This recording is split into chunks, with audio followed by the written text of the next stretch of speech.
ಇನ್ನು ಸಂಪುಟ ಸರ್ಕಸ್ ಎಲ್ಲಿವರೆಗೆ ಬಂತು? ಮಲ್ಲಿಕಾರ್ಜುನ್ ಖರ್ಗೆ ಅವರನ್ನ ಭೇಟಿಯಾಗಿದ್ದಾರೆ ಸಿಎಂ ಡಿಕೆ ಶಿವಕುಮಾರ್. ಖರ್ಗೆ ಮತ್ತು ಸಿಎಂ ಒಂದೇ ಕಾರಿನಲ್ಲಿ ಪ್ರಯಾಣ ಬೆಳೆಸಿದ್ರು. ಕಾರಿನಲ್ಲಿ ವಿಮಾನ ನಿಲ್ದಾಣಕ್ಕೆ ಪ್ರಯಾಣ ಬೆಳೆಸಿದಂತಹ ಡಿಕೆ ಶಿವಕುಮಾರ್ ಮತ್ತು ಖರ್ಗೆ ಪ್ರಸ್ತುತ ರಾಜಕೀಯ ವಿಚಾರಗಳ ಬಗ್ಗೆ ಚರ್ಚೆಯನ್ನು ನಡೆಸಿದ್ರು. ಕಾರಲ್ಲಿ ಕ್ಯಾಬಿನೆಟ್ ವಿಸ್ತರಣೆ ಬಗ್ಗೆ ಸಿಎಂ ಡಿಕೆ ಮತ್ತು ಎಐಸಿಸಿ ಅಧ್ಯಕ್ಷ ಮಲ್ಲಿಕಾರ್ಜುನ್ ಖರ್ಗೆ ಚರ್ಚೆ ನಡೆಸಿದ್ರು. ನಿನ್ನೆ ದೆಹಲಿಯಲ್ಲಿ ಈ ಭೇಟಿ ಬಗ್ಗೆ ಚರ್ಚಿಸಿದ್ರು ಸಿಎಂ ಡಿಕೆ. ವೇಣುಗೋಪಾಲ್ ಜೊತೆ ಚರ್ಚೆಯಾದಂತಹ ವಿಷಯಗಳ ಬಗ್ಗೆ ಚರ್ಚೆ ಮಾಡಿದ್ರು. ಕಾರ್ನಲ್ಲೇ ಸಂಪುಟ ಕುರಿತಂತೆ ವಿಸ್ತೃತ ಚರ್ಚೆಯಾಗಿದೆ. 1.5 ತಿಂಗಳ ಮೇಲಾಯಿತು ಡಿಕೆ ಸರ್ಕಾರ ಬಂದು, ಇನ್ನೂ ಪೂರ್ಣ ಪ್ರಮಾಣದ ಸಂಪುಟ ರಚನೆಯಾಗಿಲ್ಲ. ಇನ್ನೂ ಖಾಲಿ ಇರುವಂತಹ 20 ಸಚಿವರನ್ನ ನೇಮಕ ಮಾಡಿಕೊಳ್ಳುವಂಥದ್ದು ಬಾಕಿ ಇದೆ. ಹಾಗಾಗಿ ಎಷ್ಟು ಸ್ಥಾನ, ಯಾರಿಗೆ ಅವಕಾಶ, ಏನು ಮಾನದಂಡ, ಇದೆಲ್ಲದರ ಬಗ್ಗೆ ಕೂಡ ಚರ್ಚೆಯಾಗ್ತಾ ಇದೆ. ಪಟ್ಟಿ ಸಿದ್ಧ ಆಗ್ತಾ ಇದೆ. ಇದಕ್ಕೆ ಸಂಬಂಧಪಟ್ಟಂತೆ ನಿನ್ನೆ ದೆಹಲಿಯಲ್ಲಿ ಭೇಟಿ ಮಾಡಿ ಚರ್ಚೆ ಮಾಡಿದ್ದ ವಿಚಾರವನ್ನು ಖರ್ಗೆ ಜೊತೆ ಚರ್ಚಿಸಿದ್ದಾರೆ ಸಿಎಂ ಡಿಕೆ. ಜುಲೈ 24ರಂದು ರಾಹುಲ್ ಗಾಂಧಿ ಬರಬಹುದು.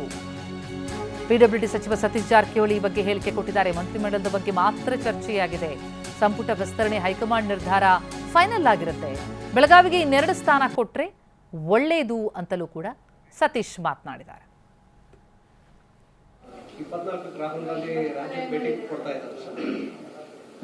ಕಾರ್ಯಕ್ರಮ ಬರ್ತಾ ಇದ್ದಾರೆ ಅಷ್ಟೇ. ಅವರು 24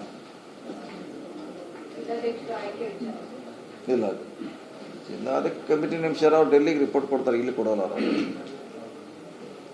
ಡೆಲ್ಲಿಯಲ್ಲಿ ಇತ್ಯಾದಿ ಮಾಡಿ ಫೈನಲ್ ಮಾಡಿದ್ರು, ಇಲ್ಲಿ ಮಾಡಲ್ಲ.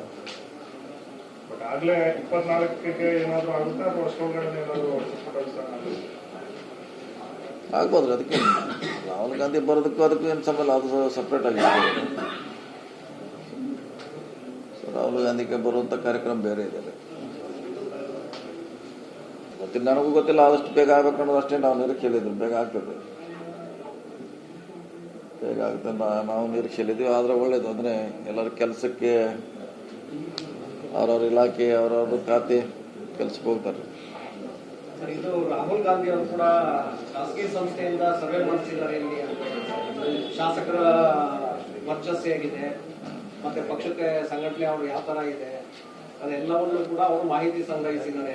ಇಲ್ಲ, ಅದ್ರ ಬಗ್ಗೆ ನನಗೇನು ಗೊತ್ತಿಲ್ಲ. ಅವ್ರು ಮಾಡಿರ್ಬೋದು. ನನಗೆ ಸರ್ವೆ ಮಾಡಿದ ಬಗ್ಗೆ ಏನು ಗೊತ್ತಿಲ್ಲ. ಪಕ್ಷವನ್ನ ಬೆಂಬಲಿಸುವಂತ ಸಣ್ಣ ಪುಟ್ಟ ಸಮುದಾಯಗಳನ್ನು ಕೂಡ ಪರಿಗಣಿಸಿ ಅಂತ ಹೇಳಿದ್ದಾರೆ. ಅದೇ ಪತ್ರಿಕೆಯಲ್ಲಿ ನಾನು ನೋಡಿದೆ, ಅದು ಡೈರೆಕ್ಷನ್ ಕೊಟ್ಟಿದ್ದಾರಂತ. ಉಪಾರ, ತೆಗಲ, ನೇಕಾರ, ಈ ತರದ ಸಣ್ಣ ಸಣ್ಣ ಸಮುದಾಯಗಳಿಗೆ ಅವಕಾಶ ಕೊಡಿ. ಒಳ್ಳೆ ಡಿಸಿಷನ್ ಅದ, ಕೊಟ್ಟರೆ ಒಳ್ಳೇದೇ ಅದು. ಈ ಬೆಳವಣಿಗೆ ಕುರಿತಂತೆ ಡೀಟೇಲ್ಸ್ ಪಡೆಯೋಣ. ನಮ್ಮ ಪ್ರತಿನಿಧಿ ಪ್ರಮೋದ್ ಈಗ ಲೈವ್ನಲ್ಲಿ ಜಾಯ್ನ್ ಆಗ್ತಾ ಇದ್ದಾರೆ. ಪ್ರಮೋದ್, ಡಿಕೆ ಸರ್ಕಾರ ಬಂದು 1.5 ತಿಂಗಳಾಯಿತು. ಸಂಪೂರ್ಣ ಸಂಪುಟ ಆಗೋದು ಯಾವಾಗ ಅನ್ನುವಂಥ ಒಂದು ಪ್ರಶ್ನೆಗೆ ಉತ್ತರ ಸಿಗುವಂಥ ಕಾಲ ಸನ್ನಿಹಿತ ಆಗಿದೆಯಾ? ಯಾವ ಹಂತದಲ್ಲಿ ಈಗ ಇರುವಂಥದ್ದು ಈ ಸಂಪುಟ ವಿಸ್ತರಣೆ ಅನ್ನುವಂಥ ವಿಚಾರ? ಯಾಕಂದರೆ ಯಾವ ಫ್ಯಾಕ್ಟ್ರಿಗಳು ವರ್ಕ್ ಆಗುತ್ತೆ, ಎಷ್ಟು ಜನರಿಗೆ ಅವಕಾಶ ಸಿಗುತ್ತೆ, ಬಹಳ ಚರ್ಚೆಯ ವಿಷಯ ಆಗಿದೆ. ಸಚಿವಾಕಾಂಕ್ಷಿಗಳು ಕೂಡ ಕಾದು ಸುಸ್ತಾಗಿದ್ದಾರೆ. ಈಗ ಸಮಯ ಬಂದಿದೆಯಾ? ಏನು ಫ್ಯಾಕ್ಟ್ರಿಗಳು ವರ್ಕೌಟ್ ಆಗ್ಬೋದು?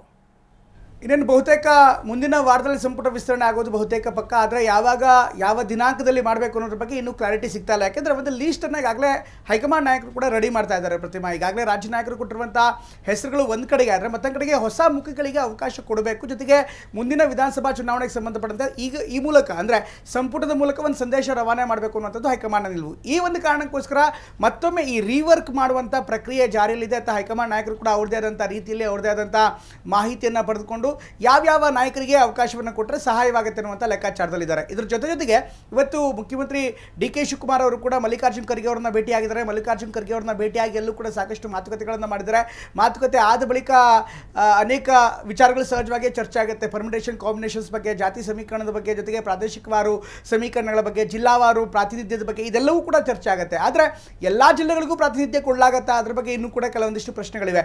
ಯಾಕೆಂದರೆ ಕೆಲವೊಂದಿಷ್ಟು ಜಿಲ್ಲೆಗಳಲ್ಲಿ ಈ ಬಾರಿ ಅವಕಾಶ ವಂಚಿತರಾಗುವ ಶಾಸಕರ ಸಂಖ್ಯೆ ಕೆಲವೊಂದಿಷ್ಟಿದೆ ಅನ್ನುವಂಥ ಮಾಹಿತಿ ಕೂಡ ಲಭ್ಯವಾಗ್ತದೆ. ಹೀಗಾಗಿ ಒಂದು ಹಂತದಲ್ಲಿ ಚರ್ಚೆ ಆಗಿದೆ. ಬಹುಶಃ ರಾಜ್ಯ ನಾಯಕರು ಈ ಪಟ್ಟಿಯನ್ನು ನಾಳೆ ನೇರವಾಗಿ ಅಲ್ಲಿ ನಾಯಕರಿಗೆ ಕಳಿಸಿ ಅಲ್ಲಿಂದನೇ ಒಪ್ಪಿಗೆ ಪಡ್ಕೋತಾರಾ ಅಥವಾ ಇನ್ನಷ್ಟು ಚರ್ಚೆಗೆ ರಾಜ್ಯ ನಾಯಕರನ್ನು ಕರೀತಾರಾ, ಇದೆಲ್ಲವನ್ನೂ ಕೂಡ ಕಾದು ನೋಡಬೇಕಾಗಿದೆ. ಒಟ್ಟಲ್ಲಿ ರಾಹುಲ್ ಗಾಂಧಿ 24ನೇ ತಾರೀಕು ರಾಜ್ಯಕ್ಕೆ ಬರಬಹುದು ಅನ್ನುವಂಥ ಮಾತನ್ನು ಸತೀಶ್ ಜಾರಕಿಹೊಳಿ ಅವರು ಹೇಳ್ತಾರೆ. ಅದು ಸಂಪುಟ ವಿಸ್ತರಣೆಗೆ ಅಂತಲ್ಲ, ಬೇರೆ ಬೇರೆ ಕಾರಣಗಳು ಇದೆ. ಒಂದು ಪಕ್ಷದ ಸಂಘಟನೆ ವಿಚಾರ ಇರ್ಬೋದು, ಜಿಲ್ಲಾಧ್ಯಕ್ಷರ ವಿಚಾರವಾಗಿ ಹಾಗೂ ಪಕ್ಷದ ಸಂಪೂರ್ಣ ಆರ್ಗನೈಸೇಷನ್ ಸ್ಟ್ರಕ್ಚರ್ಸ್ ಬಗ್ಗೆ ಕೂಡ ನಾಯಕರ ಜೊತೆಗೆ ಒಂದು ಸಭೆ ಇದೆ.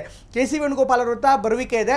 ಅದನ್ನು ಹೊರತಾಗಿ ಮಲ್ಲಿಕಾರ್ಜುನ್ ಖರ್ಗೆ ಅವರ ನಿವಾಸಕ್ಕೂ ಕೂಡ ಖಾಸಗಿ ಕಾರ್ಯಕ್ರಮದ ಪ್ರಯುಕ್ತ ಅವರು ಬಂದು ಭೇಟಿಯಾಗುವಂಥ ಸಾಧ್ಯತೆ ಇದೆ ಅಂತ ಹೇಳಲಾಗ್ತದೆ. ಈ ಎಲ್ಲ ಕಾರಣಗಳಿಗೋಸ್ಕರ ಬಹುಶಃ ರಾಹುಲ್ ಗಾಂಧಿ ಬೆಂಗಳೂರಿಗೆ ಬಂದರೂ ಕೂಡ ಅಚ್ಚರಿ ಇರಲಿಲ್ಲ. ಬೆಂಗಳೂರಿನಲ್ಲಿ ಆಗ್ತಾ ಇರುವಂಥ ಪ್ರತ್ಯೇಕ ಮೀಟಿಂಗ್ ಒಂದು ಕಡೆ ನಡೀತಾ ಇದೆ, ಅದನ್ನು ಇದಕ್ಕೆ ಜೋಡಿಸ್ಕೊಂಡ್ರೂ ಕೂಡ ಅಚ್ಚರಿ ಇಲ್ಲ. ಹೀಗಾಗಿ ರಾಹುಲ್ ಗಾಂಧಿಯ ಬರುವಿಕೆಗೂ ಸಂಪುಟ ವಿಸ್ತರಣೆಗೂ ಏಕಾಏಕಿ ನೇರ ಸಂಬಂಧ ಇಲ್ಲ. ಬದಲಾಗಿ ಬಂದಂಥ ಸಂದರ್ಭದಲ್ಲಿ ರಾಜಕೀಯ ವಿದ್ಯಮಾನಗಳು ಸಹಜವಾಗಿ ಚರ್ಚೆ ಆಗುತ್ತೆ. ಹೀಗಾಗಿ ಅದಕ್ಕಿಂತ ಮೊದಲೇ ಆದರೂ ಕೂಡ, ಅಂದರೆ ರಾಹುಲ್ ಗಾಂಧಿ ಭೇಟಿಗಿಂತ ಮೊದಲೇ ಕೂಡ ಸಂಪುಟ ರೆಡಿ ಆದರೂ ಕೂಡ ಅಚ್ಚರಿ ಏನಿಲ್ಲ. ಹೀಗಾಗಿ ಒಂದು ಹಂತದ ಚರ್ಚೆ ನಡೆದಿದೆ. ಆ ಪಟ್ಟಿಯನ್ನು ರೀವರ್ಕ್ ಮಾಡುವಂಥ ಪ್ರಕ್ರಿಯೆ ನಡೀತಾ ಇದೆ. ಪ್ರತಿಮಾ, ಥ್ಯಾಂಕ್ ಯು ಪ್ರಮೋದ್.